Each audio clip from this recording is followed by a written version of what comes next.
एक व्यक्ति था, उसके गुरु एक सन्यासी थे। वह व्यक्ति दुनियादारी से ऊब सा गया था। वह अपने गुरु की तरह ही दुनियादारी छोड़कर सन्यासी बनना चाहता था। उसने अपने परिवार को यह बात बताई तो सभी ने मना कर दिया, यह कहते हुए कि हम सब आपसे बहुत प्यार करते हैं।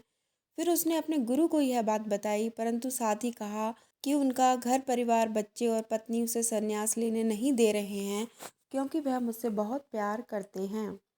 गुरु ने कहा, यह किसी सूरत में प्यार नहीं है। गुरु ने उसे बहुत समझाया, पर वह व्यक्ति नहीं मान रहा था। फिर गुरु ने कहा, अच्छा ठीक है। गुरु जी उस व्यक्ति को मठ में ले गए। इसके बाद गुरु ने उसे योग विद्या सिखाई, जिससे वह अपनी सांसें रोक कर मुर्दे जैसी अवस्था में घंटों तक रह सकता था। यह सब सिखाने के बाद गुरु ने उसे एक योजना बताई और उसे घर भेज दिया। दूसरे दिन वह व्यक्ति अपने घर पर मुर्दा पाया गया। परिवार के सारे लोग इकट्ठे हो गए, सभी रो रहे थे, विलाप कर रहे थे। वहीं उसकी पत्नी सबसे ज्यादा दुखी हो रही थी। पूरे घर में कोहराम मच गया था, सभी की आंखें नम थीं।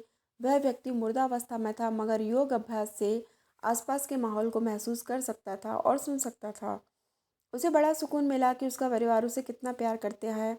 अंततः उसने संन्यास का इरादा त्यागने का फैसला कर लिया।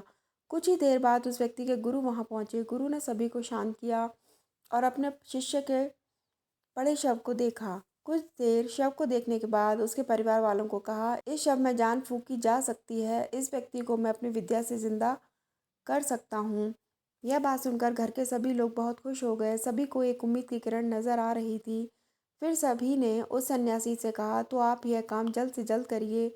इस पर उस सन्यासी ने कहा, एक समस्या है। इस कार्य के लिए परिवार के किसी अन्य सदस्य को अपना प्राण त्यागना होगा। यह सुनकर सभी लोगों की सांसें रुकी की रुकी रह गईं। सभी ने एक दूसरे को देखा। सन्यासी ने परिवार के सभी सदस्यों से एक एक कर पूछा, पर किसी ने भी हाँ नहीं कहा। सभी ने अपनी जान की जरूरत बताई और जिम्मेदारी भी।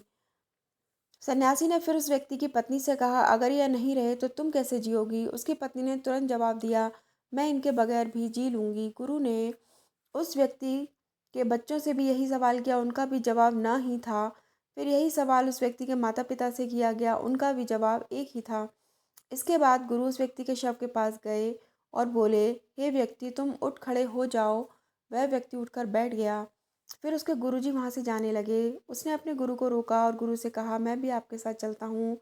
अब उस व्यक्ति को समझ में आ गया था कि उसकी ज़रूरत उसके घर में कितनी है। अब वह एक पल भी अपने घर में रहना नहीं चाहता था। इस कहानी से हमें यही सीख मिलती है कि आपके होने ना होने से किसी पर ज़्यादा कुछ असर नहीं पड़ता है। अगर आपको ये कहानी पसंद आई तो प्लीज़ हमारे चैनल को लाइक और सब्सक्राइब करिए। Thanks for watching.